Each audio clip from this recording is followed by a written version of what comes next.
Israel रफा में अपनी फौज भेजने की तैयारी कर रहा है। यहाँ गाजा पट्टी का वाहिद कोना है जहाँ पर 2.3 मिलियन फिलिस्तीनियों ने ज्यादातर पनाह यहाँ पर लिए हुए हैं। इजराइल के एक सीनियर फौजी अफसर ने कहा कि सेना फिलिस्तीनियों को निकालने के लिए तैयार है और एन्क्लेव के साउथ हिस्से में हमास के कब्जे पर हमले को अंजाम देने के लिए तैयार है। इजराइल सरकार के एक तर्जुमान ने कहा है कि वह एक जमीनी जंग के साथ आगे बढ़ रहे हैं, लेकिन इसके लिए कोई मियाद तय नहीं की गई है। अफसर के मुताबिक हमले से पहले रफा से पनाह गुज़ीर फिलिस्तीनियों के रहने के लिए IDF ने 40,000 तंबू खरीदे हैं, जिनमें से हर एक में 10 से 12 लोगों के रहने का इंतजाम है। और अब जो कुछ बचा है वह इजरायली वजीर आजम का हुक्म है, जो यहाँ के बेघर लोगों की किस्मत का फैसला करेगा।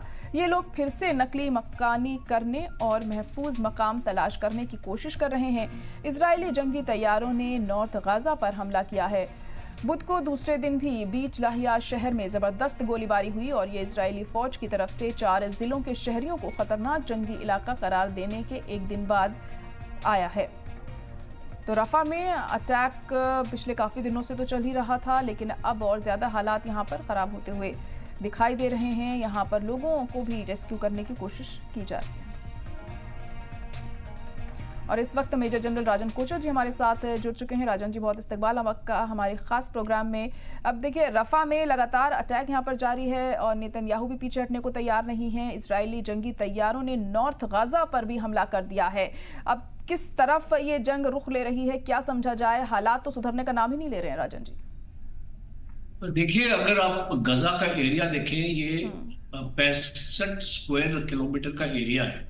एक बहुत छोटा एरिया है और तकरीबन इसमें 15 से 16 लाख लोग आज यहाँ पे पनाह ले रहे हैं। वैसे गजा की पॉपुलेशन 1.7 लाख ही है, पर अभी ये जो सिचुएशन अभी बनी है, आपने देखा है कि नॉर्थ से भी और सेंट्रल गजा से भी लोग रफा में आ गए हैं। और अभी इतने छोटे एरिया में आप डेंसिटी ऑफ पॉपुलेशन आप देखिए, 65 स्क्वायर किलोमीटर्स के एरिया में अगर आप एक ऑफेंसिव लॉन्च करेंगे और उस एरिया में अगर आपके 16-17 लाख लोग होंगे, तो आप जान सकते हैं कि कितनी कैजुअलिटीज हो सकती हैं।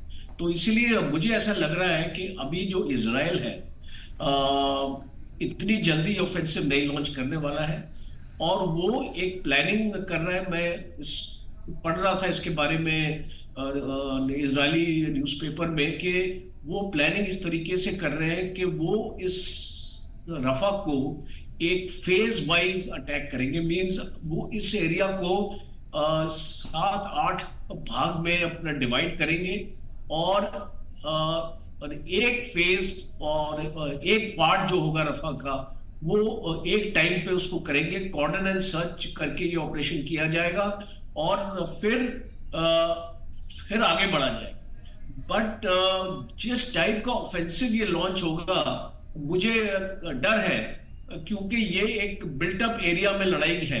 एक बिल्टअप एरिया में, मकानों में और हॉस्पिटल्स में और मॉस्क में उस तरीके की लड़ाई होगी कि इजराइल डिफेंस फोर्सेस को अंदर जाना पड़ेगा।